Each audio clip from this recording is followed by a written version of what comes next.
Dear students, good morning. जैसा कि आप लोगों को नेक्स्ट वीडियो में बताया गया था कि पाचन किसे कहते हैं या डाइजेस्टिव सिस्टम के बारे में बताया गया कि डाइजेस्टिव सिस्टम क्या है, उसके बारे में बताया गया था।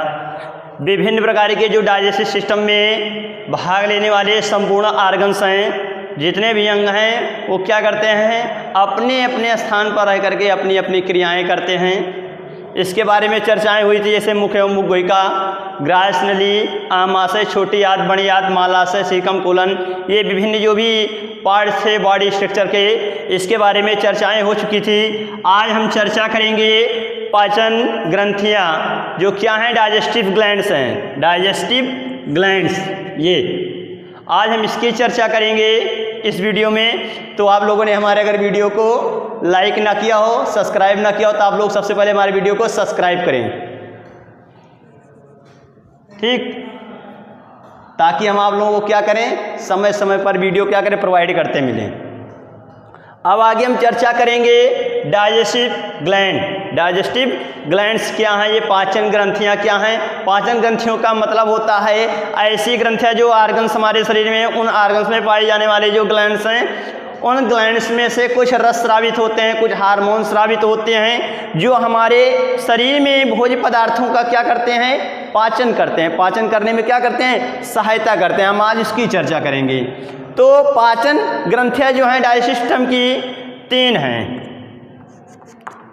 लार ग्रंथियां, यकृत ग्रंथियां और आग्नेयाशय ग्रंथियां।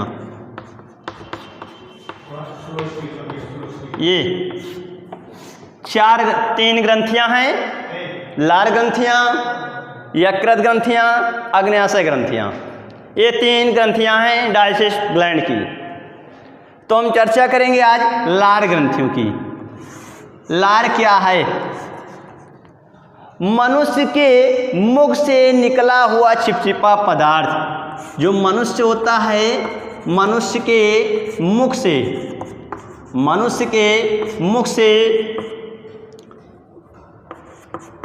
लसलसा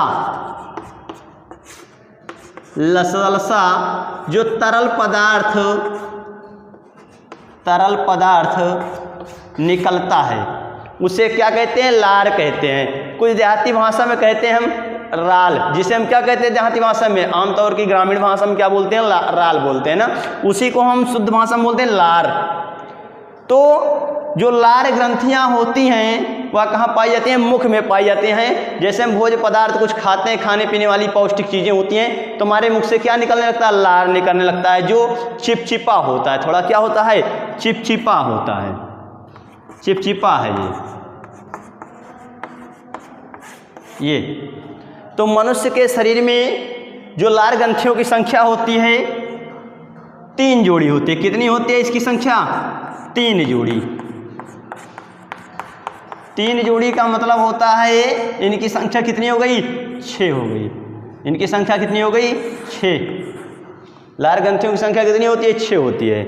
और हमें जैसा कि पता है लार ग्रंथियों के बारे में कि मानव शरीर का जो लार ग्रंथि है या मुख में पाई जाती है, मुख के दोनों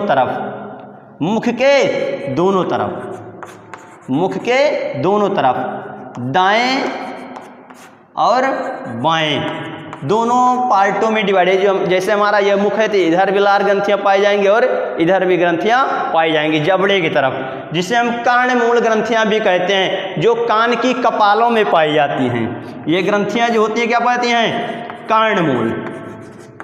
ये कर्णमूल होती हैं, कान के जो कपाल होते हैं उन कपालों में भी पाई जाती हैं ग्रंथियां, लार ग्रंथियां। इनकी संख्या कितनी होती है, 6 होती है। जो लार होता है हमारे भोजन को कैसा बना देता है, चिपचिपा बना देता है, लसीला बना देता है, ताकि हमारा भोजन क्या हो जाए, आसानी से शरीर के अंदर प्रवेश हो जाए। ये लार का मुख्य कारण है। तो आप लोगों को पता है जैसा कि लार में जो है कौन सा एंजाइम पाया जाता है, टायलिन नामक एंजाइम पाया जाता है। कौन सा एंजाइम पाया जाता है, टायलिन नामक एंजाइम पाया जाता है। बहुत क्वेश्चन पूछा जाता है, वैसे ये बार बार एग्जाम में पूछा गया है कि लार में कौन सा एंजाइम पाया जाता है। लार में कौन सा एंजाइम पाया जाता है? तो जो लार है, लार में टाइलिन नामक एंजाइम पाया जाता है। टाइलिन बहुत इंपॉर्टेंट है, मोस्ट इंपॉर्टेंट है, चाहे हाई स्कूल की परीक्षा हो, चाहे इंटर की हो, चाहे वनडे एग्जाम की हो, सभी परीक्षाओं के लिए ऑल कॉम्पिटिटिव एग्जाम जितने भी होते हैं सब में यह क्वेश्चन पूछा गया है, चाहे पीसीएस लेवल का हो, चाहे लोअर पीसीएस का हो, चाहे एसएससी लेवल का हो, चाहे जो भी हो, यह क्वेश्चन पूछा जाने वाला है कि लार में कौन सा एंजाइम पाया जाता है। तो हम क्या बताएंगे? टाइलिन नामक एंजाइम। लार में टाइलिन नामक एंजाइम पाया जाता है जो भोजन का क्या करता है? पाचन करता है और इसको मंड में परिवर्तित कर देता है। माल्टोज और मंड में क्या कर देता है? इसका परिवर्तन कर देता है। ये हमारी लार ग्रंथियां हैं। तो लार ग्रंथियों के बारे में आप लोगों ने जान लिया। अब हम अगली ग्लैंड्स की बात करेंगे, लीवर ग्लैंड्स। लीवर ग्लैंड्स, जो लीवर ग्लैंड्स है,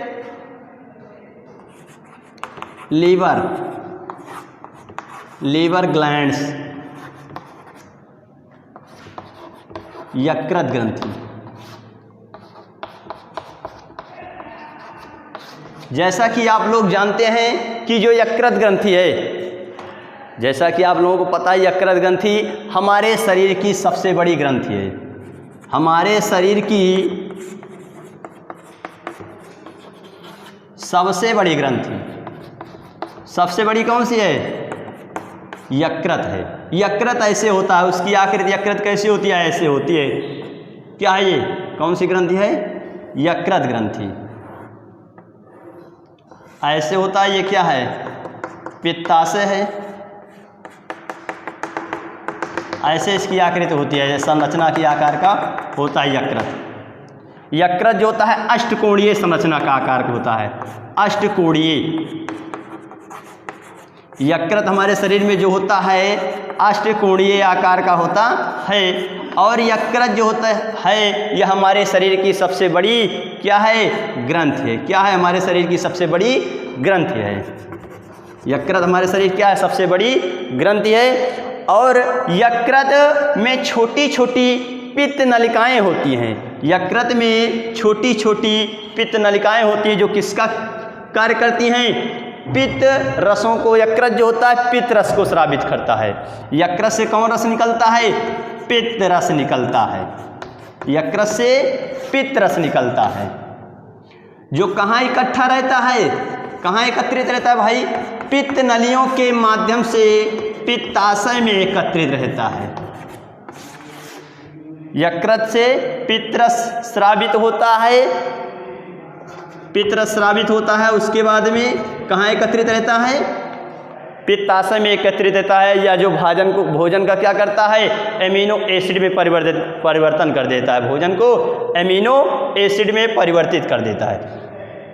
अब हम बात करेंगे आगे की यकृत का वजन कितना होता है। ये जो यकृत है इसका जो लगभग भार होता है 1.5 किलोग्राम होता है।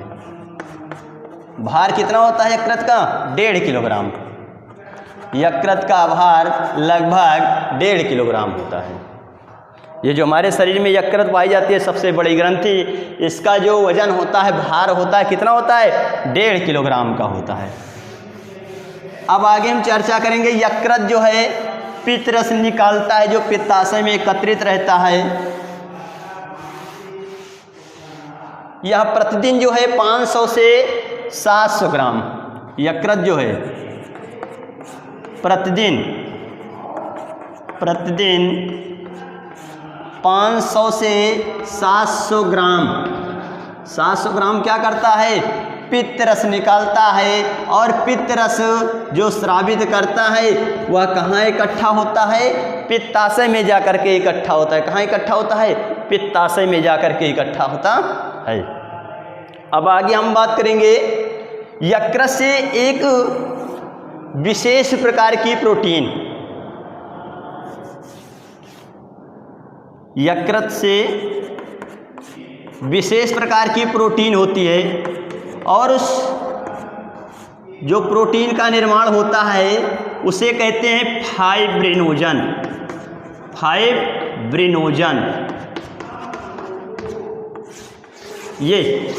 यकृत से एक विशेष प्रकार की प्रोटीन का क्या होता है, निर्माण होता है, जिसे हम बोलते हैं क्या, फाइब्रिनोजन। और जो फाइब्रिनोजन होता है यह जो रक्त होता है इसको क्या करता है, जमने में सहायता करता है। क्या करता है, जमने में सहायक होता है, रक्त का थक्का बनाने में सहायक होता है, रक्त का थक्का बनाने का कार्य करता है। कौन, फाइब्रिनोजन।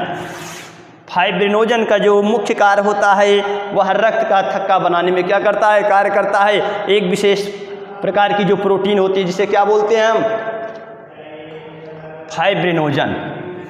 अब आगे हम चर्चा करेंगे।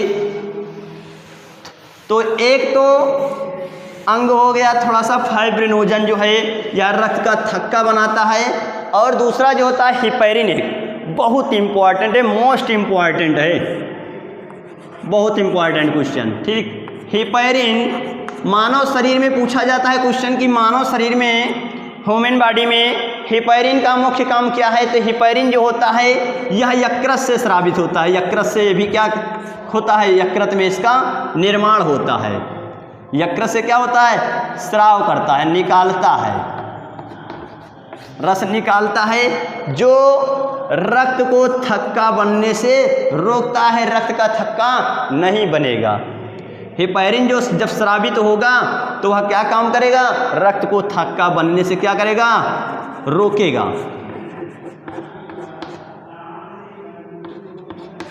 थक्का बनने से रोकना, हिपैरिन का जो मुख्य काम है वह क्या करता है, रक्त का थक्का नहीं बनने देता, और रक्त का थक्का क्या हो जाता है, नहीं बन पाता, जिससे क्या हो जाता है, रक्त लगातार बहता ही रहता है। पूछा जाता है कि किसी व्यक्ति को चोट लग जाती है और लगातार रक्त प्रवाहित होने लगता है, बहने लगता है, रक्त का थक्का नहीं बनता, किसके कारण, हिपैरिन के कारण। हिपैरिन के कारण, जो हिपैरिन कहाँ स्रावित होता है, यकृत से स्रावित होता है, इसके कारण रक्त का थक्का नहीं बन पाता है, इसके कारण रक्त का थक्का नहीं बन पाता है। अब आगे हम चर्चा करेंगे। आगे अगली ग्रंथि हमारी क्या है, कुलोम, जिसे बोलते हैं अग्न्याशय ग्रंथि। क्या कहते हैं, अग्न्याशय ग्रंथि। कुलोम या जिसे बोलते हैं अग्न्याशय।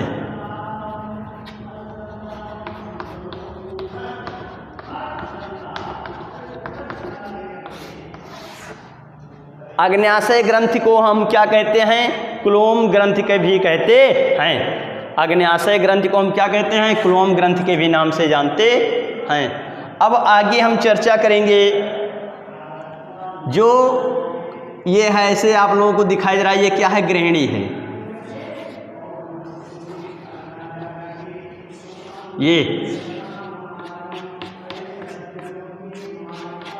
ये क्या है, हमारी अग्न्याशय ग्रंथि है। ठीक, जो पिस्तौल की आकृति की होती है। किस आकृति की होती है, पिस्तौल की आकृति की होती है।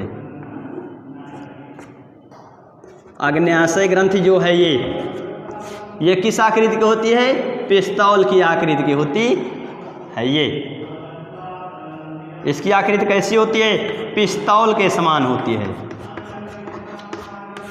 इसकी आकृति किसके समान होती है, पिस्तौल के समान। जैसे देखा आप लोग पिस्तौल देखते हैं ना, मारने वाला जो कहते हैं मूवी वगैरह में दिखाई देता है पिस्तौल, उसी तरह इसकी क्या होती है, आकृति होती है। अब आगे हम चर्चा करेंगे अग्न्याशय के बारे में। इसकी जो लंबाई है, ये इसकी जो लंबाई है, लंबाई कितनी होती है, 14 सेंटीमीटर।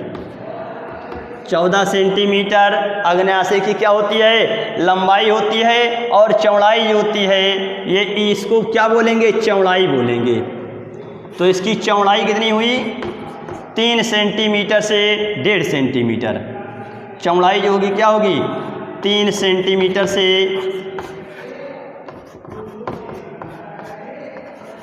1/2 सेंटीमीटर। कहीं कहीं पर मिलता है 3 सेंटीमीटर से 1/2 सेंटीमीटर, या कहीं कहीं पर मिलता है, इसको हम कह सकते हैं ऐसे लगभग करके 4 सेंटीमीटर। लगभग इसकी जो चौड़ाई होती है कितनी होती है, 4 सेंटीमीटर। ये कहीं कहीं पर देखने को मिलता है 3 सेंटीमीटर से 0.5 सेंटीमीटर या 1/2 सेंटीमीटर, या कहीं कहीं पर लगभग करके हम लगा देते हैं क्या, 4 सेंटीमीटर। इसकी एक लंबी पूंछ होती है, इसकी क्या होती है, लंबी पूंछ होती है। जैसे जैसे आमाशय की तरफ हम जाएंगे वैसे वैसे क्या होती है, इसकी एक लंबी पूंछ होती है। और हम चर्चा करेंगे थोड़ा सा कि जो ये अग्न्याशय है इसमें से कौन सा रस निकलता है, क्लोम रस निकलता है। अग्न्याशय से कौन सा रस निकलता है, क्लोम रस निकलता है, जो भोजन को पचाने में क्या करता है, सहायता करता है। भोजन को पचाने में क्या करता है, सहायता करता है। क्लोम रस का काम क्या। चलिए हम आगे चर्चा करते हैं इसके बारे में कि जो अग्न्याशय है इससे कौन कौन से हार्मोन स्रावित होते हैं। तो 3 हार्मोन्स हैं, एमाइलोप्सिन, लोप्सिन, और दूसरा जो है क्या है, ट्रिप्सिन, और तीसरा है एमाइलेज, एमाइलेज, या जिसे बोलते हैं हम लाइपेज कहते हैं। क्या कहते हैं, लाइपेज, लाइपेज। पहला, दूसरा और तीसरा, इसमें से अलग अलग प्रकार से क्या करते हैं, हार्मोन स्रावित करते हैं। जैसे हम बात करेंगे एमाइलोप्सिन है, एमाइलोप्सिन जो हार्मोन्स होता है या कार्बोहाइड्रेट को किसमें परिवर्तित करता है। चलिए हम बात करते हैं आगे कि अग्न्याशय जो ग्लैंड्स है इससे निकलने वाले जो हार्मोन्स हैं वो क्या हैं, एमाइलोप्सिन है, ट्रिप्सिन है और लाइपेज है। एमाइलोप्सिन, ट्रिप्सिन और लाइपेज, ये जो हार्मोन हैं अलग अलग प्रकार से अलग अलग कार्य करते हैं। तो जो एमाइलोप्सिन है वह क्या कार्य करता है, कार्बोहाइड्रेट को ग्लूकोज में परिवर्तित करता है। कार्बोहाइड्रेट को किस में परिवर्तित करता है, ग्लूकोज में, ग्लूकोज में परिवर्तित करता है। ये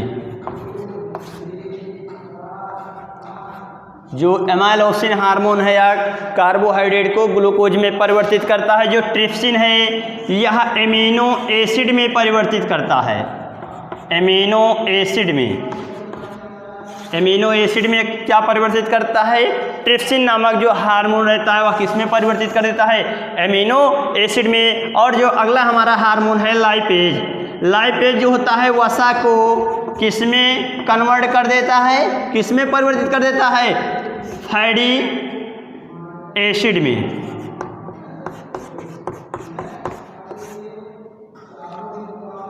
फैटी एसिड, फैटी एसिड में परिवर्तित कर देता है, फैटी एसिड में परिवर्तित कर दिया, जिससे हम बोलते हैं क्या, ग्लिसरॉल। क्या बोलते हैं, ग्लिसरीन बोलते हैं। क्या बोलते हैं, ग्लिसरीन। क्या कहते हैं, ग्लिसरीन कहते हैं। अब अगला जो हमारा हार्मोन होगा वह होगा इंसुलिन। इंसुलिन, जो इंसुलिन नामक हार्मोन होता है वह कहाँ से निकलता है, लाइपेज से निकलता है। और इंसुलिन नामक जो हार्मोन होता है अगर हमारे शरीर में कमी हो जाए तब हमें कौन सा रोग होता है, डायबिटीज होता है। क्या होता है, डायबिटीज होता है। इसे बोलते हैं हम क्या, शुगर बोलते हैं। ठीक, और उस तरह हम बोलते हैं तो एक क्वेश्चन इस तरह से घुमा करके पूछ जाता है हर एग्जाम में, बहुत मोस्ट इंपॉर्टेंट है ये आप लोगों के लिए, समझ लीजिए, बहुत इंपॉर्टेंट है। सारी परीक्षाओं में पूछा जाने वाला ये क्वेश्चन है कि इंसुलिन की कमी से कौन सा रोग होता है। तो मधुमेह, कहीं कहीं पर ऑप्शन में दिया रहता है मधुमेह, तो कहीं कहीं पर मधुमेह दिया रहता है और कहीं कहीं पर क्या दिया रहता है, डायबिटीज दिया रहता है। तो डायबिटीज चाहे कहें चाहे मधुमेह कहें, ठीक। तो इंसुलिन की कमी से मधुमेह या डायबिटीज नामक रोग होता है। अगर कमी हो गई तब इंसुलिन हार्मोन की, तो आप लोगों को ये वीडियो हमारा अच्छा लगा हो, हेल्पफुल लगा हो, तो आप लोग क्या करिए, सबसे पहले सब्सक्राइब कर लीजिए ताकि हम आप लोगों को तरह तरह के वीडियो, नेक्स्ट वीडियो देते रहें। हाँ, तो एक क्वेश्चन आप लोगों के लिए, होमवर्क के लिए, ग्लूकोज की भी चर्चा हुई थी ना कि जो एमाइलोसिन नामक जो होता है हार्मोन, एक इसमें परिवर्तित कर देता है, कार्बोहाइड्रेट को ग्लूकोज में परिवर्तित कर देता है। तो सबसे पहले हम क्या करेंगे, ग्लूकोज का सूत्र बताएंगे। ग्लूकोज का सूत्र लिखिए।